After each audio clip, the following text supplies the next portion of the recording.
Arbon Krasniqi nació en un pequeño pueblo de las montañas de Albania en el año 1965.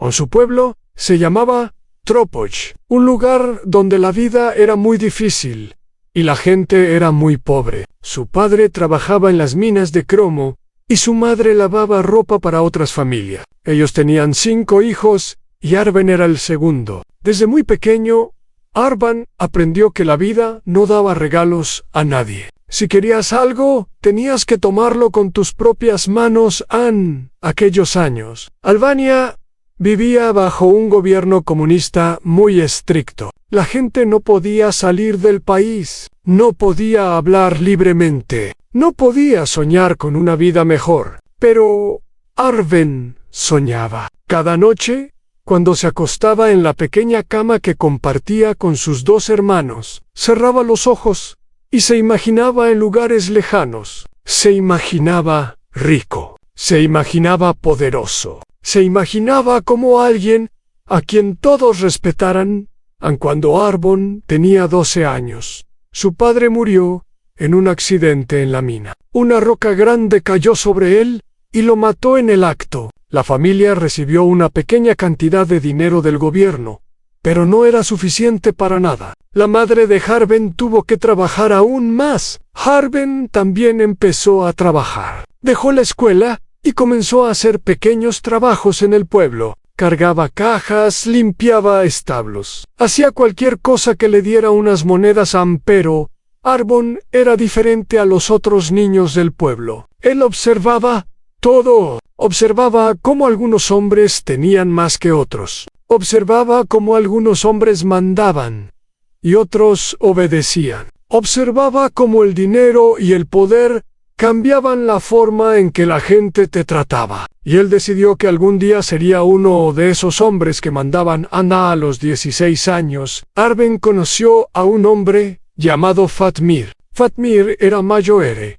tenía unos 30 años, y todos en el pueblo le tenían miedo. Nadie sabía exactamente qué hacía Fatmir, pero siempre tenía dinero, siempre vestía bien, siempre caminaba como si el mundo le perteneciera. Un día, Fatmir vio a Arbon peleando con otros 3 muchachos. Arben estaba perdiendo, pero no se rendía. Recibía golpes y se levantaba. Recibía más golpes y se levantaba otra vez. Al final, los otros 3 se cansaron y se fueron. Arben se quedó ahí, con la cara llena de sangre, pero de pie. Fatmir se acercó a él y le dijo: tienes corazón, muchacho. Eso no se puede enseñar. ¿Quieres trabajar para mí? Arben no lo pensó 2 veces. Dijo que sí. Así comenzó su educación en el mundo del crimen. Fatmir le enseñó muchas cosas. Le enseñó cómo hablar con la gente. Le enseñó cómo leer a las personas, cómo saber si alguien mentía o decía la verdad. Le enseñó cómo usar un cuchillo. Le enseñó cómo usar una pistola. Pero lo más importante que le enseñó fue esto: en este mundo, la lealtad lo es todo. Si traicionas a alguien, mereces morir. Si alguien te traiciona a ti, debes matarlo. No hay excepciones. No, hey, perdón. Durante los siguientes años, Arben subió poco a poco en la organización de Fatmir. Comenzó haciendo trabajos pequeños. Llevaba mensajes, vigilaba, cobraba deudas. Cada trabajo que le daban, lo hacía perfectamente. Nunca se quejaba, nunca preguntaba por qué. Solo hacía lo que le decían, y lo hacía bien. En 1991, todo cambió en Albania. El gobierno comunista cayó. El país se abrió al mundo, y con esa apertura llegó el caos. La economía colapsó. La gente perdió sus trabajos, perdió sus ahorros, perdió la esperanza. Pero para hombres como Arben, el caos significaba oportunidad. En esos años turbulentos, Arben vio cosas que la mayoría de la gente no podía ni imaginar. Vio cómo familias enteras huían del país en barcos viejos, arriesgando sus vidas para llegar a Italia o Grecia. Vio cómo la gente vendía todo lo que tenía por unos pocos dólares. vio cómo el orden desaparecía, y solo quedaba la ley del más fuerte. Fatmir murió en 1993. Alguien le disparó en la calle, en pleno. Nunca se supo quién fue. Para entonces, Arbon ya tenía 28 años y había aprendido todo lo que necesitaba saber. Tomó el control del grupo de Fatmir, pero no se conformó con eso. Tenía planes más grandes en los siguientes 5 años. Arbon construyó algo que nadie había construido antes en Albania. Creó una red de contrabando que se extendía desde las montañas de su país hasta las ciudades más ricas de Europa. Su organización movía todo tipo de productos ilegales. Pero Arbon era inteligente, muy inteligente. Él sabía que para sobrevivir en este negocio necesitaba 2 cosas: a buenos aliados y ningún enemigo que quedara vivo. Su grupo se hizo conocido como los halcones. El nombre venía de las montañas de Tropoj, donde los halcones volaban en círculos buscando presas. Arbon eligió ese nombre porque así era como él veía el mundo, desde arriba, buscando oportunidades, atacando sin piedad. Cuando llegaba el momento correcto, los halcones operaban con reglas muy claras. Primera regla: nunca robar a la gente pobre. Los pobres no tienen nada que dar, y su odio puede ser peligroso. Segunda regla: nunca tocar a los niños. Los niños son inocentes, y cualquiera que les haga daño merece la muerte. Tercera regla: la lealtad se paga con oro, la traición se paga con sangre. No hay excepciones. Estas reglas hicieron que muchos hombres quisieran unirse a los halcones. Arbon les ofrecía algo que otros jefes no ofrecían: respeto y seguridad. Si trabajabas bien y eras leal, Arbon te cuidaba a tu familia, te daba dinero suficiente para vivir bien. Pero si traicionabas al grupo, si hablabas con la policía, si robabas dinero, entonces no había lugar en el mundo donde pudieras esconderte. Para el año 1998, Arbon Krasniqi era el hombre más poderoso del crimen organizado albanés. Tenía 33 años y controlaba rutas de contrabando que valían millones de dólares. Tenía hombres en Albania, Kosovo, Montenegro, Macedonia y Grecia. Tenía contactos en Italia, Alemania y Austria. Tenía a policías y políticos en su nómina. Tenía todo lo que había soñado cuando era niño.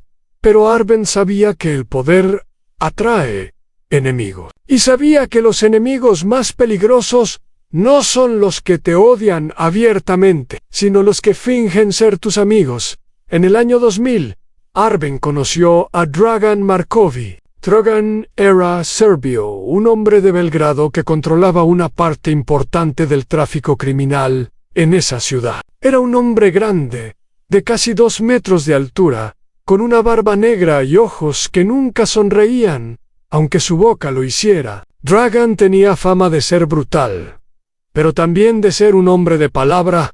El primer encuentro entre Arbon y Dragan fue en un restaurante de Montenegro, en la ciudad de Podgorica. Fue una cena larga, con mucha comida y mucho alcohol. Los 2 hombres se estudiaron durante horas, hablaron de sus familias, de sus países, de la historia difícil entre albaneses y serbios. Hablaron del negocio también, pero con cuidado, sin decir demasiado. Al final de la noche, Dragan levantó su copa y dijo a Arbon: tú y yo somos diferentes en muchas cosas, pero somos iguales en lo que importa. Somos hombres que hacemos lo que hay que hacer. Creo que podemos trabajar juntos. Arbon levantó su copa también. Dragan, mis enemigos son tus enemigos, y mis amigos son tus amigos. Si me das tu palabra, yo te doy la mía. Los 2 hombres bebieron, y así nació una alianza que cambiaría todo durante los siguientes 3 años. La asociación entre los halcones y la organización de Dragan funcionó perfectamente. Los albaneses controlaban las rutas a través de las montañas y las costas. Los serbios proporcionaban contactos en el norte de Europa y capital para invertir. Juntos, eran más fuertes que cualquier competidor. Arbon y Dragan se veían regularmente. cenaban juntos, celebraban juntos. Sus familias se conocieron. En 2003, Dragan invitó a Arben a ser padrino de su hijo menor, un bebé llamado Stefan. En la cultura balcánica, ser padrino es algo muy serio, es un vínculo sagrado, casi como ser familia de sangre. Arbon aceptó el honor con emoción genuina ese día, mientras sostenía al pequeño Stefan en sus brazos durante la ceremonia del bautizo. Arban sintió algo que no había sentido en mucho tiempo. Esperanza. Esperanza de que tal vez, solo tal vez, había encontrado verdaderos aliados, verdaderos amigos. Esperanza de que el futuro sería bueno. Lo que Arbon no sabía, lo que no podía saber, era que Dragan Markovi ya lo había traicionado. La traición había comenzado 2 años antes. En 2001, la policía italiana había arrestado a uno de los hombres de Dragan con un cargamento muy grande. El hombre enfrentaba 30 años de prisión. Dragan viajó a Italia para resolver el problema. Pero los italianos no querían dinero, querían información. Un agente de la policía italiana llamado Marco Ferretti le hizo una oferta a Dragan. Si Dragan les daba información sobre las operaciones de los halcones, ellos dejarían libre a su hombre. No solo eso, le darían inmunidad completa a toda la organización Markovi. Podrían operar en Italia sin problemas. Todo lo que tenían que hacer era entregar a los albaneses a Dragan. Lo pensó durante una semana de noches sin dormir, una semana de preguntarse si estaba haciendo lo correcto. Al final, decidió que la supervivencia de su propia familia era más importante que cualquier alianza. Aceptó el trato durante los siguientes 2 años, mientras cenaba con Arban, mientras brindaba con él, mientras le pedía que fuera padrino de su hijo. Dragan estaba pasando información a los italianos. Les decía cuándo y dónde se movían los cargamentos albaneses. Les daba nombres de contactos. Les explicaba cómo funcionaban las rutas. Cada pieza de información era un clavo más en el ataúd de los halcones. Los italianos eran pacientes. No actuaban inmediatamente con la información que recibían. Querían esperar el momento perfecto para golpear. Querían destruir toda la organización de una vez. No solo capturar a unos pocos hombres. Arbon notó que algo extraño estaba pasando. Algunos cargamentos desaparecían. Algunos hombres eran arrestados en circunstancias sospechosas, pero no podía conectar los puntos. Confiaba en Dragan. Confiaba en él.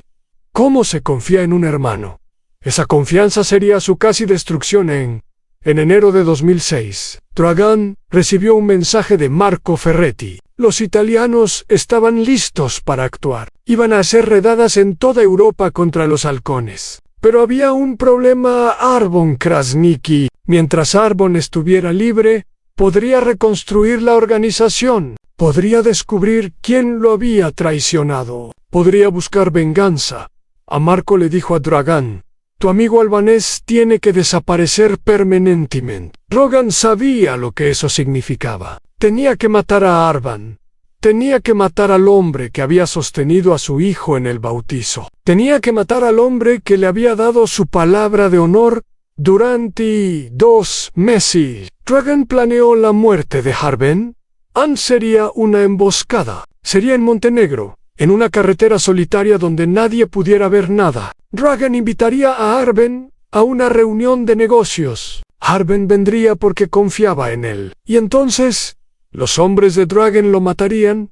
El plan era simple. El plan era perfecto. El plan era una traición absoluta a todo lo que ambos hombres sabían. Prometido. Arben recibió la invitación de Dragan en marzo de 2006 a una reunión en Montenegro para discutir nuevas oportunidades de negocio. Arben no sospechó nada. ¿Por qué sospecharía?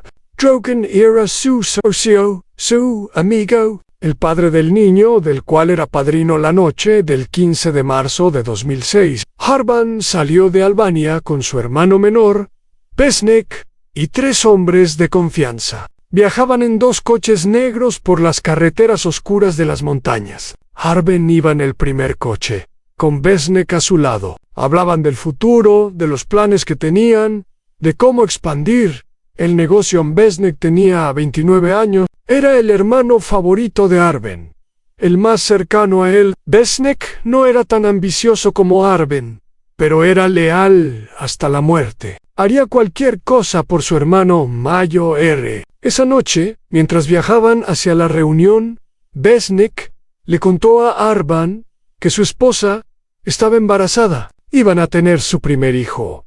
Arben sonrió. Era la primera vez que sonreía en semana. «Serás un buen padre, hermano», le dijo. «Mejor que el nuestro». Besnek se rió. «Eso no es difícil. Nuestro padre nunca estaba en casa. Estaba trabajando para nosotros», dijo Arben.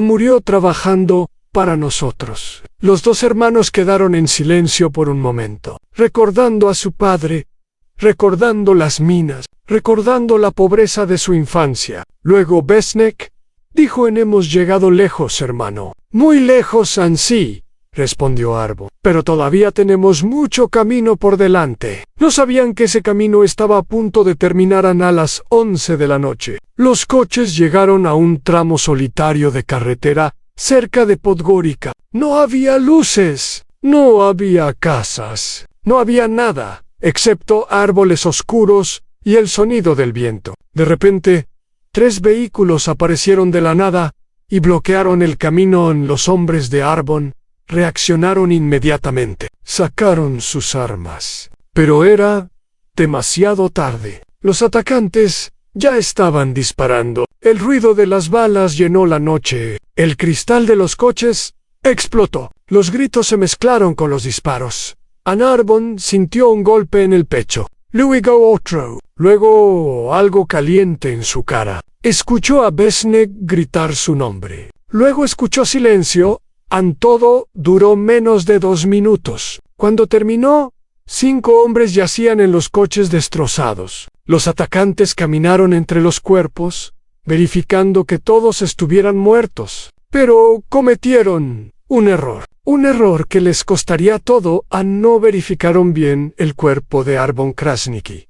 Arben abrió los ojos, pero no vio nada. Todo estaba oscuro y borroso. Sentía un dolor terrible en todo el cuerpo. No podía respirar bien. No podía moverse. No sabía dónde estaba ni qué había pasado. Lo único que sabía era que estaba vivo. De alguna manera, estaba vivo lentamente. Los recuerdos comenzaron a volver. Los coches, los disparos a Besnek, su hermano. ¿Dónde estaba Besnek? Arben trató de moverse, pero su cuerpo no respondía. Sentía algo húmedo y caliente en su pecho y en su cara en sangre. Era sangre, su propia sangre. Intentó llamar a su hermano, pero de su boca solo salió un sonido débil, como el quejido de un animal herido. Pasaron minutos, o tal vez horas. Arben no podía saber cuánto tiempo. El dolor iba y venía en oleadas. A veces era tan fuerte que casi perdía el conocimiento. Otras veces disminuía un poco y podía pensar con claridad. En esos momentos de claridad pensaba en una sola cosa: venganza. Finalmente, Arben logró mover su mano derecha. La movió centímetro a centímetro, arrastrándola por el asiento del coche. Tocó algo. Algo era un cuerpo. Arben tocó el pecho de su hermano. No se movió. Besnek estaba muerto. Un sonido salió de la garganta de Arben. No era un grito ni un llanto. Era algo más primitivo, más animal. Era el sonido de un hombre que acaba de perder todo lo que amaban. Con un esfuerzo sobrehumano, Arben comenzó a arrastrarse. Primero salió del coche destruido. Cada movimiento era una agonía. Cada centímetro que avanzaba le costaba todo lo que tenía, pero no se detuvo. No podía detenerse. Si se detenía, moriría. Y no podía morir todavía. Tenía algo que hacer primero. La carretera estaba vacía y oscura. Los atacantes se habían ido hacía mucho tiempo. Arbon se arrastró sobre el asfalto frío, dejando un rastro de sangre detrás de él. No sabía hacia dónde iba, solo sabía que tenía que moverse. Tenía que alejarse de los coches. Tenía que encontrar ayuda en el tiempo. Pasó de manera extraña esa noche. A veces Arbon sentía que habían pasado horas. Otras veces sentía que solo habían pasado segundos. La pérdida de sangre estaba afectando su mente. Veía cosas que no estaban ahí. Escuchaba voces. La voz de su madre llamándolo para cenar. La voz de su padre, diciéndole que fuera fuerte. La voz de Besnek riéndose de una broma en algún momento. Arben dejó de arrastrarse. No pudo. Su cuerpo simplemente se negaba a moverse. Se quedó allí, en medio de la carretera, mirando las estrellas. Pensó que iba a morir. Pensó que ese era el final. Y en ese momento, aceptó la muerte. Estaba listo para irse. Pero la muerte no vino en lugar de la muerte. Vino una luz brillante. Los faros de un camión. El conductor era un hombre de Montenegro llamado Marko. Transportaba verduras a los mercados de Podgorica. Era un hombre simple, honesto, que trabajaba duro para mantener a su familia. Cuando vio el cuerpo en la carretera, su primer instinto fue seguir conduciendo. En esta parte del mundo, meterse en problemas ajenos podía costarte la vida, pero Marko no pudo hacerlo. Su conciencia no se lo permitió. Detuvo el camión y bajó. Cuando vio el estado de Arben, casi vomitó. El hombre estaba destrozado. Tenía agujeros de bala en el pecho. Tenía la cara casi partida en dos por un disparo que le había atravesado la mejilla. Había perdido tanta sangre que su piel parecía blanca como el papel. Marko llamó a emergencias. Luego se quitó la chaqueta y la presionó contra las heridas de Arbon, tratando de detener la sangre. «Aguanta, amigo», le dijo. «La ayuda viene en camino». Arben abrió los ojos. Miró a Marko en sus labios. Se movieron, pero no salió ningún sonido. Luego cerró los ojos otra vez. La ambulancia llegó 20 minutos después. Los paramédicos trabajaron frenéticamente para estabilizar a Arben. Lo llevaron al hospital más cercano, donde los doctores hicieron todo lo posible por salvarlo. La operación duró 8 horas. En 3 ocasiones, el corazón de Arbon se detuvo. En 3 ocasiones, los doctores lo trajeron de vuelta contra toda lógica médica. Arbon Krasniqi sobrevivió cuando finalmente despertó 3 días después. Lo primero que vio fue el techo blanco de una habitación de hospital. Lo segundo que vio fue a un hombre sentado junto a su cama. El hombre se llamaba Hashim. Era uno de los tenientes más antiguos de los halcones. Un hombre que había estado con Arben desde el principio. Najim tenía los ojos rojos de tanto llorar. Cuando vio que Arbon estaba despierto, se inclinó hacia él y habló en voz baja. «Jefe, gracias a Dios. Pensamos que te habíamos perdido». Arben trató de hablar, pero no pudo. Su mandíbula estaba destrozada por la bala que le había atravesado la cara. Los doctores le habían reconstruido lo mejor que pudieron, pero pasarían meses antes de que pudiera hablar normalmente.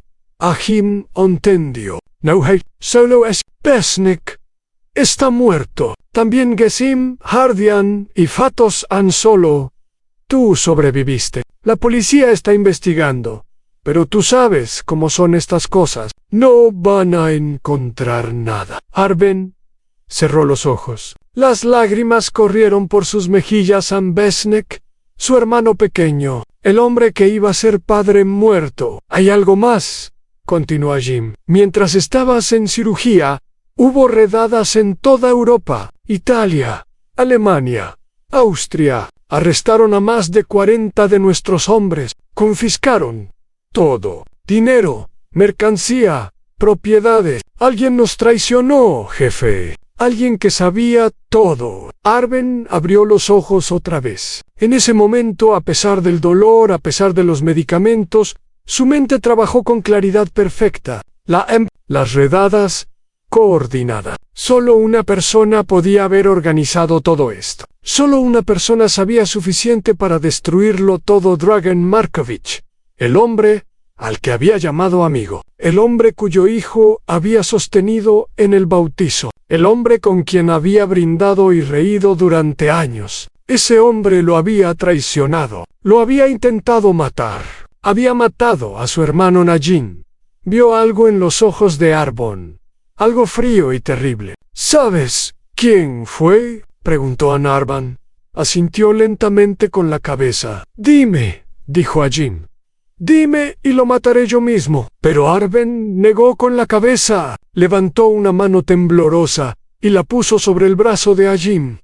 El mensaje era claro: todavía no era el momento. Los siguientes días fueron los más difíciles de la vida de Arban.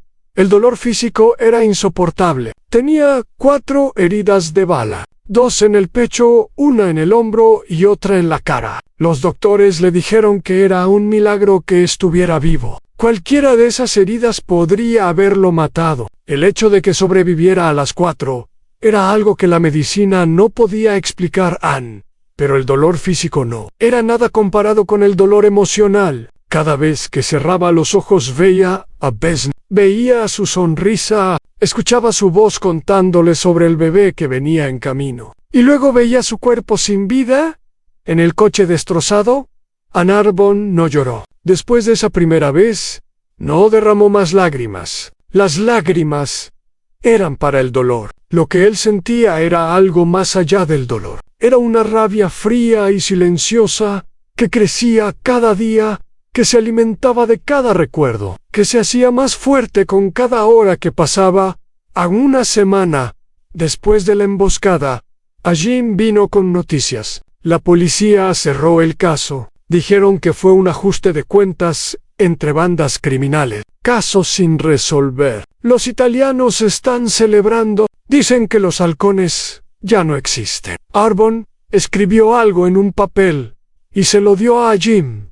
El papel decía: «Aunque sigan creyendo eso, ¿qué quieres que haga, jefe?», preguntó Ajim. Arbon escribió otra vez: «Sácame de aquí. Llévame a un lugar donde nadie pueda encontrarme. Necesito tiempo». Ajim asintió. «Tengo un contacto en Turquía, un doctor que trabaja para gente como nosotros. Es discreto y es bueno». 2 días después, en medio de la noche, Arbon Krasniqi desapareció del hospital de Montenegro. Oficialmente, había muerto a causa de sus heridas. La policía emitió un comunicado confirmando su muerte. Los periódicos publicaron la noticia. El mundo creyó que Arbon Krasniqi ya no existía. El viaje a Turquía fue largo y doloroso. Viajaron en una ambulancia privada hasta la costa de Albania, donde un barco los esperaba. El barco cruzó el mar hasta Turquía, donde otro vehículo los llevó a una clínica privada en las afueras de Estambul. La clínica era pequeña pero bien equipada. El doctor que la dirigía se llamaba Osman. Era un hombre de 60 años que había sido cirujano en hospitales de prestigio, antes de decidir que había más dinero en el sector privado y menos regulaciones. Osman no hacía preguntas. No quería saber quiénes eran sus pacientes ni por qué necesitaban ayuda. Solo hacía su trabajo y cobraba muy bien por ello. Cuando Osman vio a Arbon por primera vez, movió la cabeza lentamente. «Este hombre debería estar muerto», dijo. «El hecho de que esté vivo desafía todo lo que sé sobre medicina, pero puede salvarlo», dijo Ajim. No era una pregunta. «Puedo intentarlo», respondió Osman. «Va a necesitar múltiples cirugías, meses de recuperación».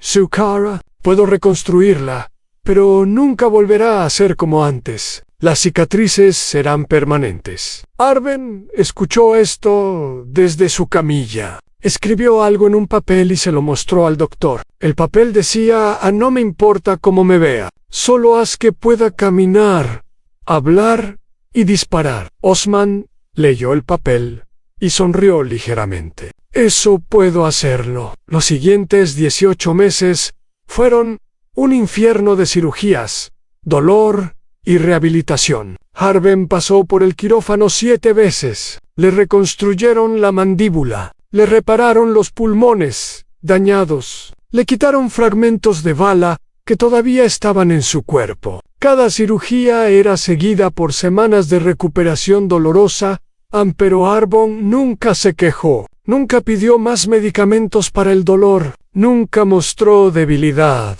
Cada día hacía los ejercicios que los fisioterapeutas le indicaban. Primero fueron ejercicios simples, a mover los dedos, mover las manos. Luego fueron más difíciles, a sentarse, ponerse de pie, caminar. Cada día, Arban empujaba su cuerpo un poco más, ignorando el dolor, ignorando el agotamiento. Los doctores y enfermeras de la clínica lo observaban con una mezcla de miedo y admiración. Nunca habían visto a nadie con tanta determinación. Nunca habían visto a nadie soportar tanto dolor sin quejarse. Había algo en los ojos de ese hombre que los inquietaba, algo frío y paciente, como un depredador esperando el momento perfecto para atacar mientras su cuerpo se recuperaba. Harben también trabajaba en su mente. Hajim le traía información regularmente. Le contaba lo que estaba pasando en el mundo que había dejado atrás. Le contaba sobre los halcones, sobre los hombres que habían sido arrestados,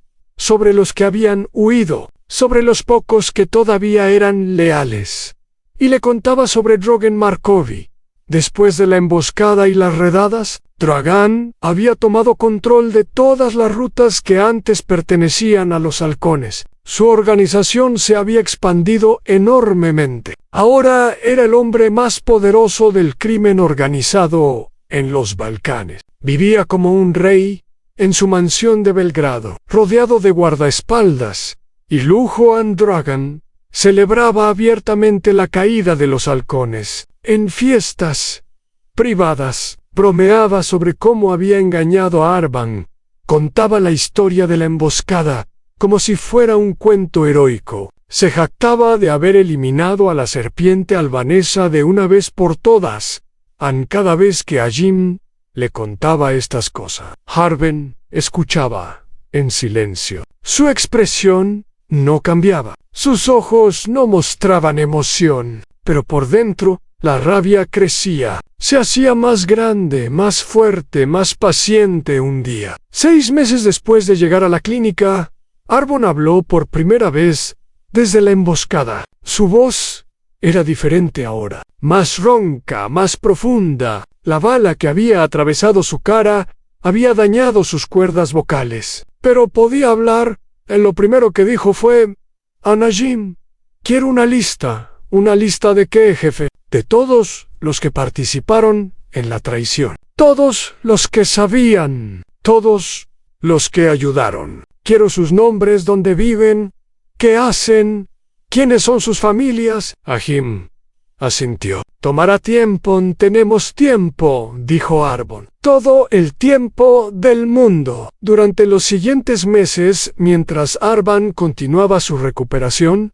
Hajim trabajó en la lista. Usó contactos viejos, sobornó a policías, habló con informantes. Poco a poco, la imagen completa de la traición se fue formando. Dragan había sido el cerebro, pero no había actuado solo. Había tenido ayuda de los italianos, específicamente de un agente llamado Marco Ferretti. También había tenido ayuda de dentro de los halcones. 2 hombres que Arben había considerado leales habían vendido información a cambio de dinero y protección. La lista final tenía 15 nombres, 15 personas que habían participado en la destrucción de los halcones, 15 personas que eran responsables de la muerte de Besnik, y los otros. Harben memorizó cada nombre, estudió cada rostro en las fotografías que Hajim le traía, aprendió sus rutinas, sus debilidades, sus miedos. Se convirtió en un experto en las vidas de las personas que lo habían traicionado.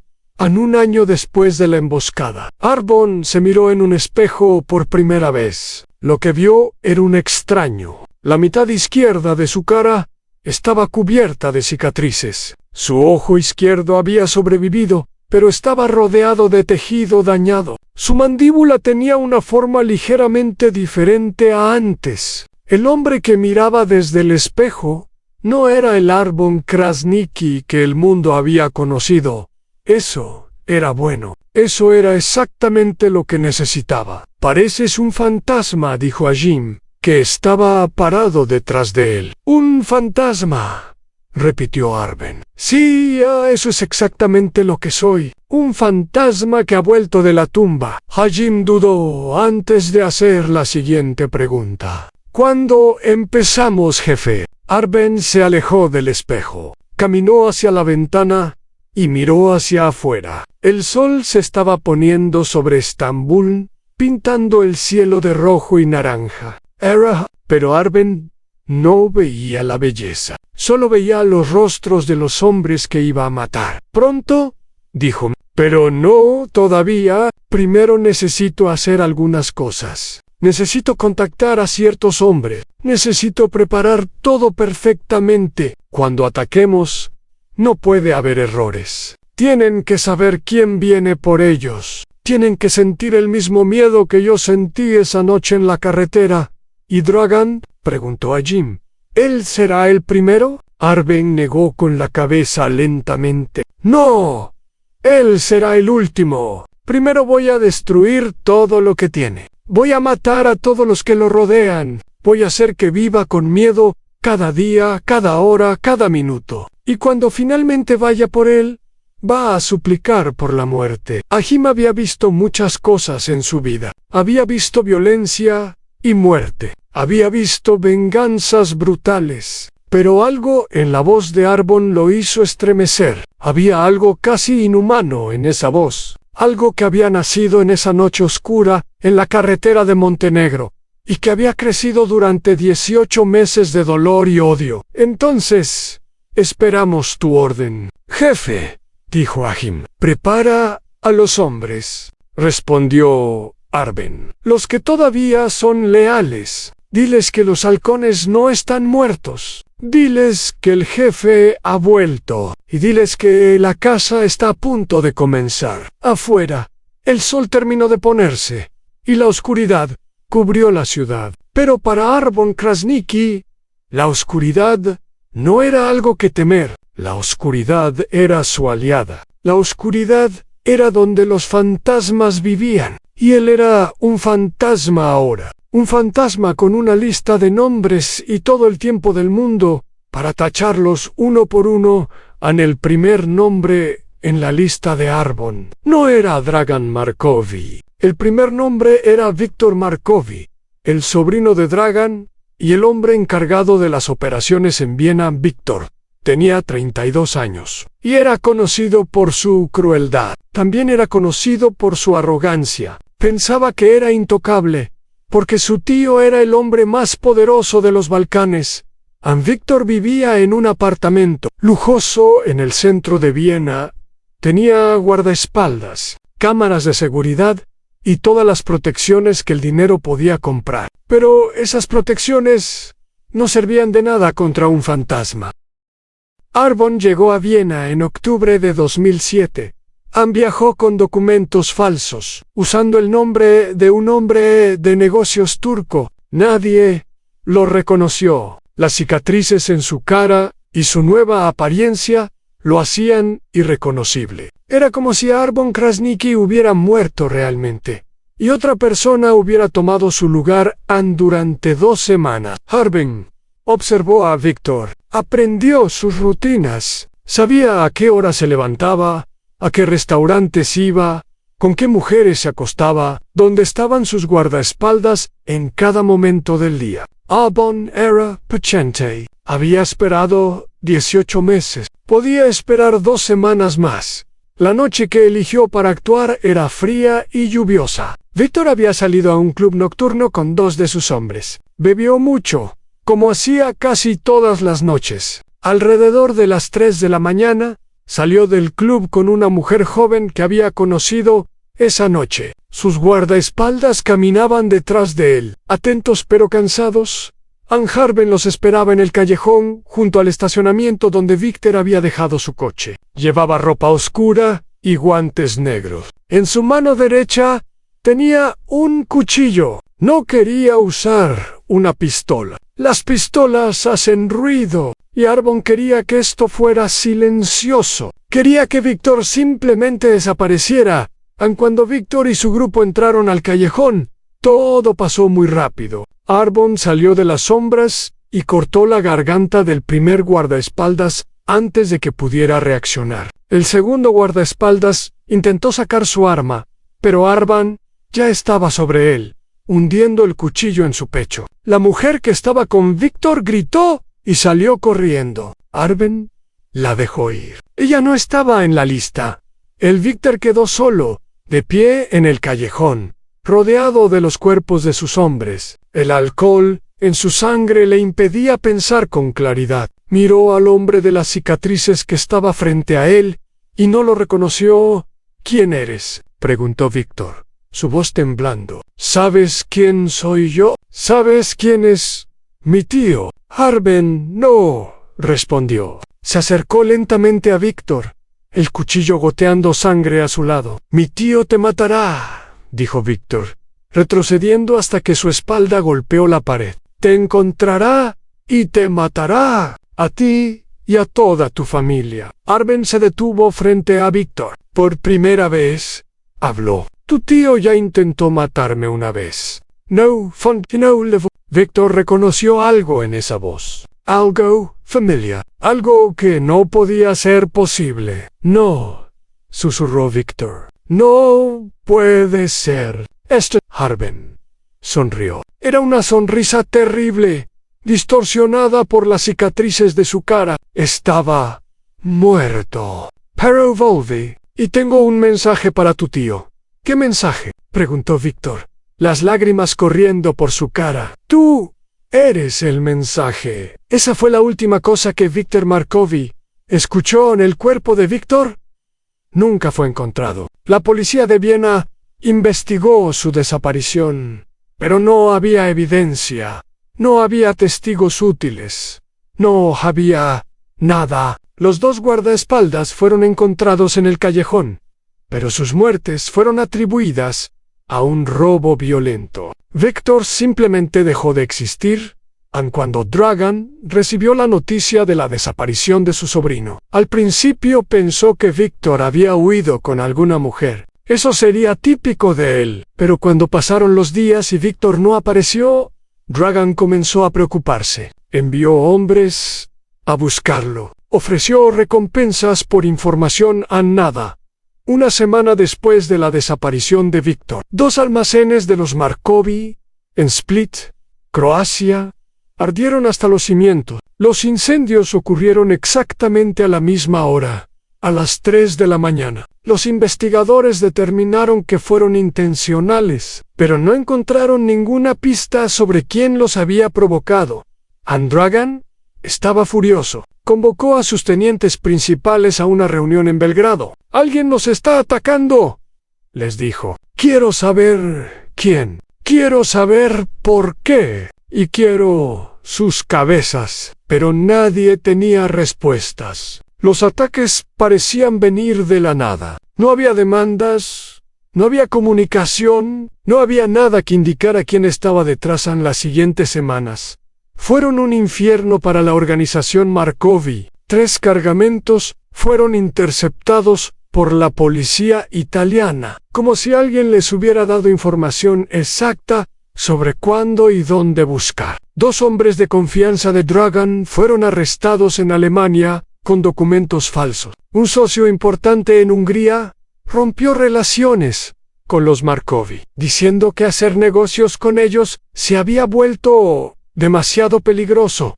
Dragan no dormía bien. Tenía pesadillas donde veía sombras que lo perseguían. Se volvió paranoico, desconfiando de todos los que lo rodeaban. Comenzó a sospechar de sus propios hombres, creyendo que había traidores entre ellos.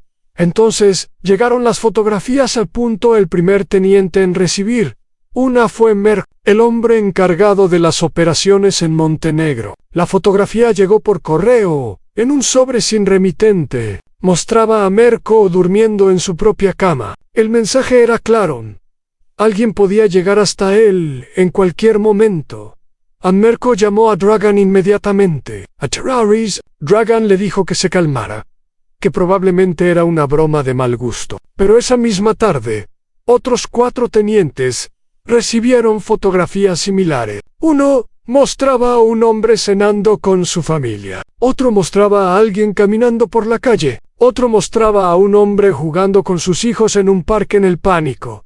Se extendió como un incendio. Los hombres de Dragan, acostumbrados a causar miedo en otros, ahora sentían miedo ellos mismos. No sabían quién los estaba vigilando. No sabían cuándo vendría el ataque. No sabían nada.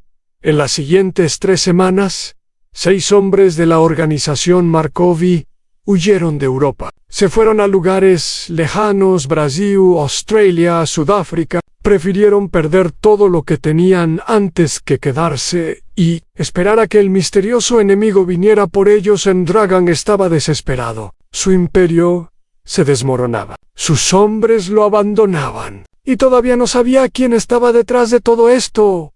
Una noche, sentado solo en su oficina en Belgrado, Dragan pensó en todas las personas a las que había traicionado a lo largo de su vida. Era una lista larga, pero solo una persona tendría la capacidad, los recursos y la motivación para hacer esto.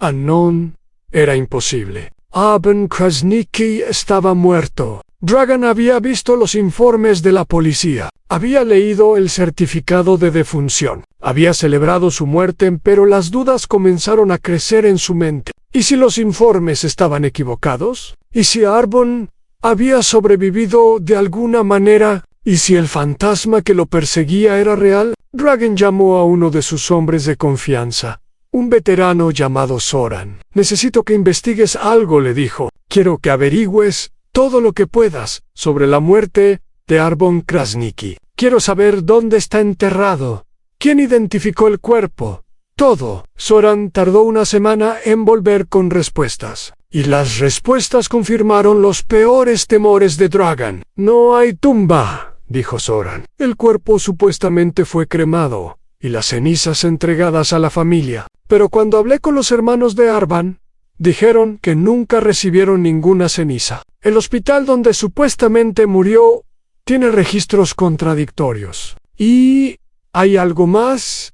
«¿Qué?», preguntó Dragan, aunque ya sabía la respuesta. «Un camionero montenegrino dice que encontró a un hombre vivo en la carretera esa noche. Lo llevó al hospital. El hombre tenía múltiples heridas de bala, pero estaba vivo. Después de eso, el rastro desaparece». Dragan cerró los ojos. Sintió que el mundo se derrumbaba a su alrededor. Arbon Krasniqi no estaba muerto. Estaba vivo. Y estaba viniendo por él. «Aumenta la seguridad», ordenó Dragan. «Quiero hombres en todas las entradas, en el techo, en la calle. Quiero cámaras adicionales. Quiero que alguien esté despierto vigilando las 24 horas del día». «¿Algo más?», preguntó Soran. «Ansí. Encuentra a Arbon Krasniqi. Encuéntralo antes de que él me encuentre a mí». Pero ya era demasiado tarde para eso. Arbon ya estaba en Belgrado. Había llegado 2 semanas antes, usando otra identidad falsa. Se había instalado en un pequeño apartamento a solo 3 kilómetros de la mansión de Dragan. Desde ahí, coordinaba todo. Los ataques a los almacenes, las filtraciones a la policía, las fotografías intimidantes. Todo era parte de su plan en Arban. No tenía prisa. Disfrutaba viendo cómo la organización de Dragan se destruía lentamente. Disfrutaba imaginando el miedo que sentían sus enemigos. Cada día que pasaba, su venganza se hacía más dulce, pero también sabía que no podía esperar demasiado. Dragan ahora sabía que él estaba vivo. Las cosas se volverían más peligrosas a partir de ahora. En una noche, Arban se encontró con Ajim en un café del centro de Belgrado. El lugar era ruidoso y estaba lleno de gente, perfecto para una conversación privada. «A los hombres están listos», dijo Ajim. «Tenemos 20 buenos soldados. todos dispuestos a dar la vida por ti. No necesito que den su vida, respondió Arbon. Necesito que tomen vidas. ¿Cuál es el siguiente paso? Arbon sacó una fotografía de su bolsillo y la puso sobre la mesa. La fotografía mostraba a dos hombres. Eran albaneses, antiguos miembros de los halcones. Sus nombres eran Petrit y Emberan, eran los traidores internos, los que habían vendido información a Dragan. Estos dos están en Tirana, dijo Arben. Dragan los protege, les da dinero para vivir. Piensan que están a salvo porque Albania está lejos de Belgrado. Están equivocados. ¿Quieres que los mate?, preguntó Hashim. No. Quiero que tú te encargues de Petrit. Yo personalmente me encargaré de Enver. Quiero mirarlo a los ojos cuando muera. Quiero que sepa exactamente por qué está muriendo. Hashim asintió. Y después de eso, aceleramos las cosas. Ya no más juegos. Ya no más espera. Es hora de terminar esto. 3 días después, Petrit y Enver murieron con pocas horas de diferencia. Petrit fue encontrado en su apartamento de Tirana con un balazo en la cabeza. Enver fue encontrado en un callejón, con múltiples puñaladas. En la pared junto a su cuerpo, alguien había escrito con su sangre una sola palabra, en albanés, traidor. La noticia de las muertes llegó a Dragan al día siguiente. Cuando escuchó los detalles, especialmente la palabra escrita en sangre, supo que su tiempo se estaba acabando. Arben no se iba a detener. Arbon iba a venir por él, tarde o temprano. Dragan consideró huir. Podía tomar su dinero e irse a algún país lejano donde Arban no pudiera encontrarlo. Pero algo en su orgullo se rebeló contra esa idea. Él era Dragan Markov. Había construido un imperio desde la nada. No iba a huir de un hombre. Por muy peligroso que fueran además, si huía, perdería todo. Su poder, su respeto, su organización. Los otros jefes criminales lo verían como un cobarde. Mejor morir peleando que vivir escondido como una rata. Dragan tomó una decisión. Si Arbon quería una guerra, tendría una guerra. Llamó a todos los hombres que le quedaban. Les ofreció grandes sumas de dinero para quedarse y pelear. Contrató mercenarios adicionales de Serbia, Bulgaria y Ucrania. Convirtió su mansión en una fortaleza, con guardias armados en cada esquina. Mientras tanto, Arban observaba todos estos preparativos desde la distancia. Uno de sus hombres se había infiltrado como jardinero en la mansión de Dragan y le pasaba información regularmente. Se está preparando para un asedio, reportó el hombre. Tiene más de 40 hombres armados, armas pesadas, chalecos antibalas, equipos de comunicación militar. Si atacamos de frente, será una masacre. Arben escuchó todo esto y sonrió. No vamos a atacar de frente. Dragan piensa como un general. Espera una batalla. Pero yo no soy un general. Soy un fantasma. Y los fantasmas no pelean batallas. Los fantasmas entran en tus sueños y te matan mientras duermes. El plan de Arben era diferente a lo que Dragan esperaba. No habría un ataque masivo. No habría un tiroteo. Sería algo mucho más personal, mucho más aterrador. Al primero, Arben cortó las líneas de suministro de Dragan. Los proveedores dejaron de hacer negocios con él, asustados por las amenazas anónimas que recibían. Los socios financieros retiraron su apoyo. Los policías y políticos que habían estado en su nómina de repente dejaron de responder sus llamadas en cuestión de semana. La organización Markovi comenzó a quedarse sin dinero. Dragan tuvo que empezar a pagar a sus hombres de su propio bolsillo. Algunos de los mercenarios abandonaron cuando vieron que los pagos se retrasaban luego. Arben comenzó a trabajar en la mente de Dragan. Cada noche, algo extraño pasaba en la mansión. Una ventana se abría sola. Un objeto desaparecía y aparecía en otro lugar. Ruidos extraños sonaban en las paredes. Los guardias juraban ver sombras moviéndose en los jardines, pero cuando investigaban, no encontraban nada. Dragan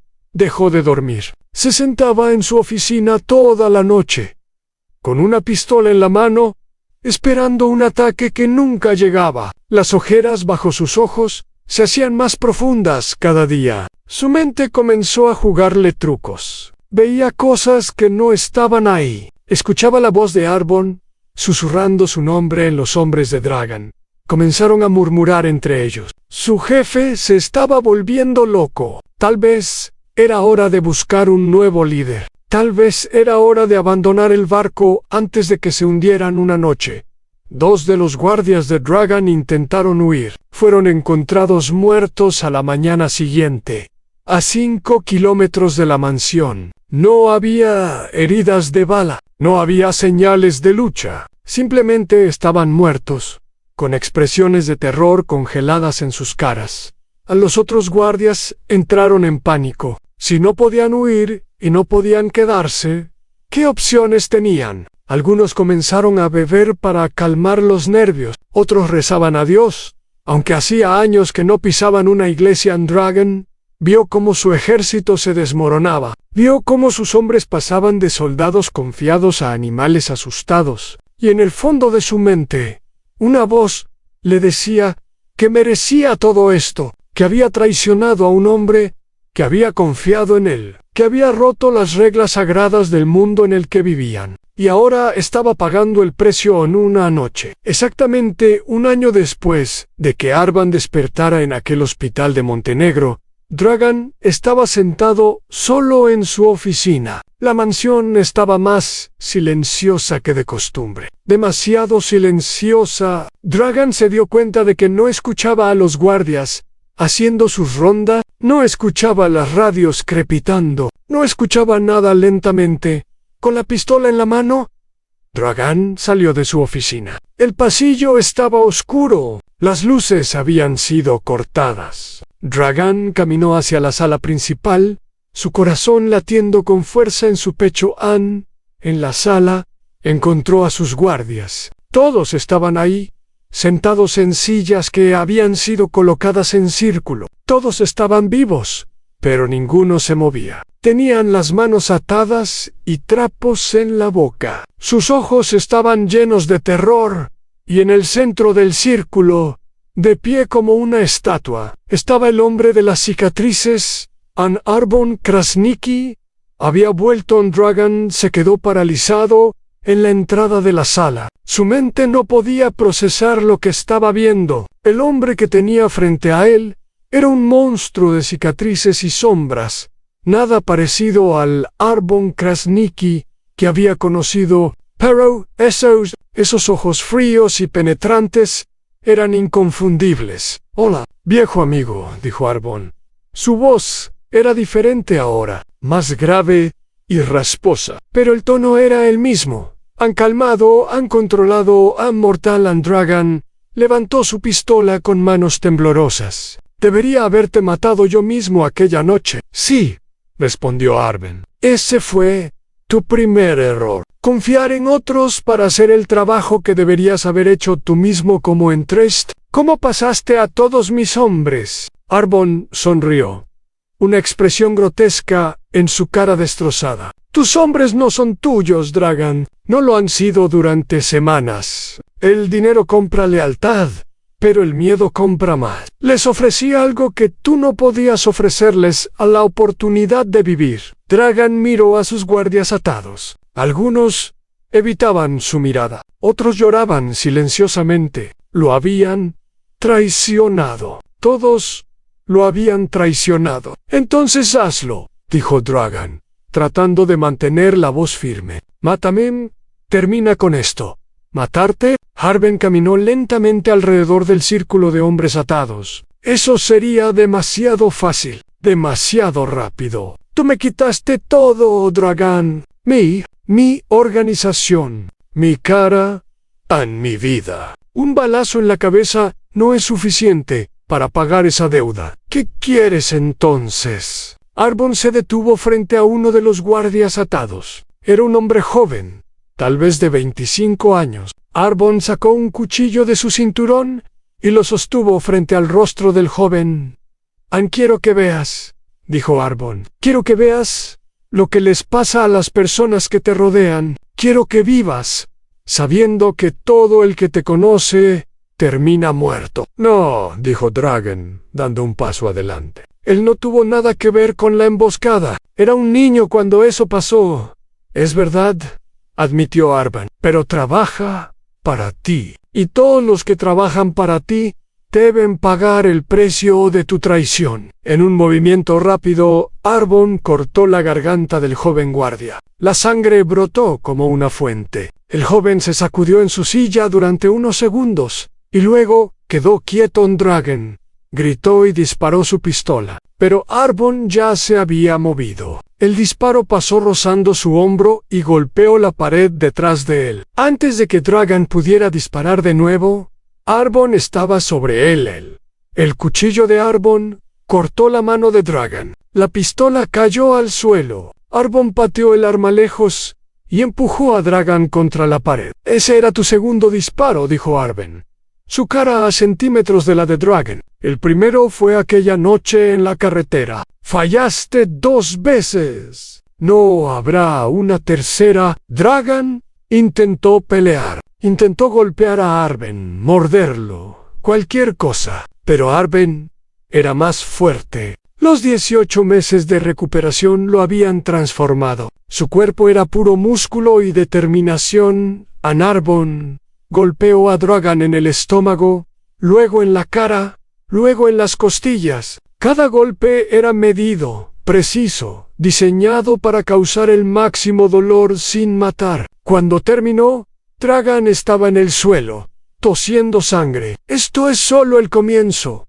dijo Arbon. Tenemos toda la noche y tengo muchas preguntas. Durante las siguientes horas, Arbon interrogó a Dragan. Quería saber todo sobre la traición. Quería los nombres de todos los involucrados. Quería saber quién había dado la orden final. Quería saber si Dragan había disfrutado planeando la muerte de su amigo. Dragan habló. Al principio intentó mentir, pero cada mentira era castigada con dolor. Eventualmente, la verdad salió. Habló sobre Marco Ferretti, el agente italiano que había orquestado todo. Habló sobre los políticos que habían sido sobornados. Habló sobre los informantes dentro de los halcones y habló sobre aquella noche. No quería hacerlo solo Dragan. Los italianos me obligaron. Dijeron que si no cooperaba, me arrestarían.